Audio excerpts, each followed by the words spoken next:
આ વિડીયો તમારી આંખ ઉઘાડી દેશે. વિડીયોને લાસ્ટ સુધી જોજો અને જે કહ્યું એ સાચું લાગ્યું હોય તો શેર કરી દેજો. હવે એક નાના ગામડામાં 7 થી 8 મંદિર હોય છે. શહેરોમાં ખૂણે ખૂણે ફૂટપાથ ઉપર રોડ વચ્ચે મંદિરો છે, છતાં મર્ડર બળાત્કાર કેમ થાય છે? મંદિરોની અસર કેમ નથી થતી?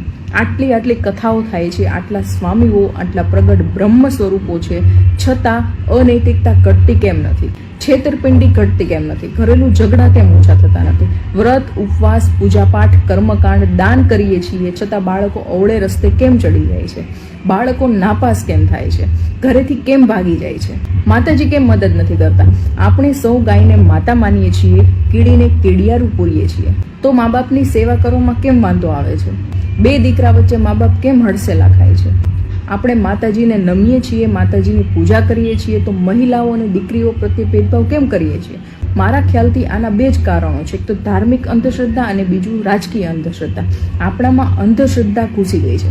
જ્યોતિષીની દીકરી જો ભાગી જાય ત્યારે તે પોલીસની મદદ માંગે છે અને આપણે જ્યોતિષી કે ભુવા પાસે જઈએ છીએ. આપણી માન્યતાઓ પણ વિચિત્ર પ્રકારની છે, જેમ કે ડુંગળી લસણ ન ખવાય, બીજાના ઘરનું પાણી ન પીવાય, અમારો સંપ્રદાય કે અમારો ધર્મ જ ઊંચો, પૂજાપાઠ કરે તે છોકરા જ સંસ્કારી થાય, પુત્ર હોય તો જ મોક્ષ મળે, માનતા માનવાથી કે વ્રત કરવાથી માતાજી રાજી થાય, કથા કરવાથી પાપ નાશ પામે અને પિતૃના આત્માને મોક્ષ મળે, પ્રાર્થના કરવાથી રોગ દૂર થઈ જાય, ચમત્કાર થાય.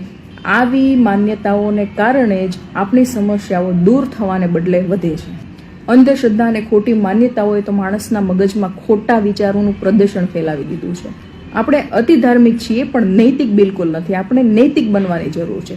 વહીવટી ઓફિસમાં માતાજીના ફોટાઓ હોય છે, પણ તેમની સામે જ ધર્મનું કે ફરજનું આચરણ થતું નથી.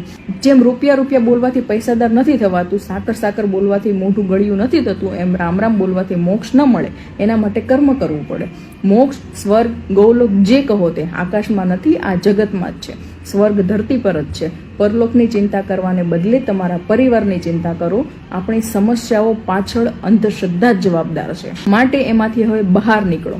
હવે આ અંધશ્રદ્ધામાંથી બહાર નીકળવું હોય તો તેનો એક જ રસ્તો છે, શિક્ષણ. એક પુસ્તક, એક પેન, એક બાળક ને એક શિક્ષક, આ 4 એવી મૂડી છે જે દુનિયા બદલી શકે છે.